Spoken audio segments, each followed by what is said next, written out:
समय आने पर वृक्ष में फल लगता है, झड़ने का समय आने पर वह झड़ जाता है। सदा किसी की अवस्था एक जैसी नहीं रहती, इसलिए दुख के समय पछताना व्यर्थ है। भगवान श्री कृष्ण कहते हैं, यदि आपका प्रिय 100 बार भी रूठे तो भी रूठे हुए प्रिय को मनाना चाहिए, क्योंकि यदि मोतियों की माला टूट जाए तो उन मोतियों को बार बार धागे में पिरो लेना चाहिए। हमें अपने मित्रों का सुख दुख में साथ देना चाहिए।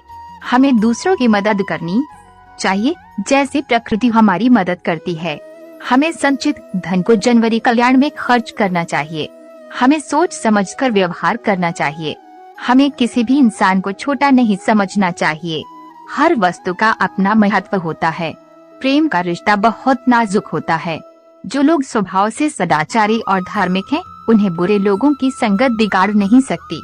बड़े होने का ये मतलब नहीं है कि उससे किसी का भला हो। जैसे खजूर का पेड़ तो बहुत बड़ा होता है, लेकिन उसका फल इतना दूर होता है कि तोड़ना मुश्किल का कम है। इस देह पर पड़ती है सहन करनी चाहिए, क्योंकि इस धरती पर ही सर्दी, गर्मी और वर्षा पड़ती है।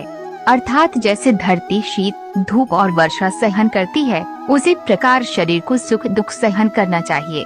उपयुक्त समय आने पर वृक्ष में फल लगता है, झड़ने का समय आने पर वह झड़ जाता है। सदा किसी की अवस्था एक जैसी नहीं रहती, इसलिए दुख के समय पछताना व्यर्थ है। अपने अंदर के अहंकार को निकालकर ऐसी बात करनी चाहिए जिसे सुनकर दूसरों को और खुद को खुशी हो। खीरे का कटुवापन दूर करने के लिए उसके ऊपरी सिरे को काटने के बाद नमक लगाकर घिसा जाता है। रहीम कहते हैं कि कड़वे मुंह वाले के लिए कटु वचन बोलने वाले के लिए यही सजा ठीक है। उस व्यवहार की सराहना की जानी चाहिए जो घड़े और रस्सी के व्यवहार के समान हो। घड़ा और रस्सी स्वयं जोखिम उठाकर दूसरों को जल पिलाती है। जब घड़ा कुएं में जाता है तो रस्सी की टूटने और घड़े के टूटने का खतरा तो रहता ही है।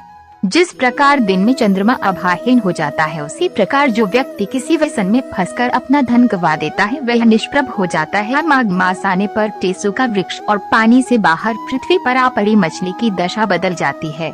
इसी प्रकार संसार में अपने स्थान से छूट जाने पर संसार की अन्य वस्तुओं की दशा भी बदल जाती है। मछली जल से बाहर आकर मर जाती है, वैसे ही संसार की अन्य वस्तुओं की भी हालत होती है। अपने मन के दुख को मन के भीतर छिपा कर ही रखना चाहिए। दूसरे का दुख सुनकर लोग इतना भले ही लें, उसे बांटकर कम करने वाला कोई नहीं होता। बारिश के मौसम को देखकर कोयल और रहीम के मन ने मौन साध लिया है। अब तो मेंढक ही बोलने वाले हैं, तो इनकी सुरीली आवाज को कोई नहीं पूछता। इसका अर्थ ये है कि कुछ अवसर ऐसे आते हैं जब गुणवान को चुप रहना पड़ता है। कोई उनका आदर नहीं करता और गुणहीन वाचाल व्यक्तियों का ही बोलबाला हो जाता है। निर्धन होकर बंधु बांधवों के बीच रहना उचित नहीं है। इससे अच्छा तो ये है कि वन में जाकर रहें और फलों का भोजन करें। यदि विपत्ति कुछ समय की हो तो वह भी ठीक ही है, क्योंकि विपत्ति में ही सबके विषय में जाना जा सकता है कि संसार में कौन हमारा हितैषी है और कौन नहीं। वे लोग धन्य हैं जिनका शरीर सदा सबका उपकार करता है।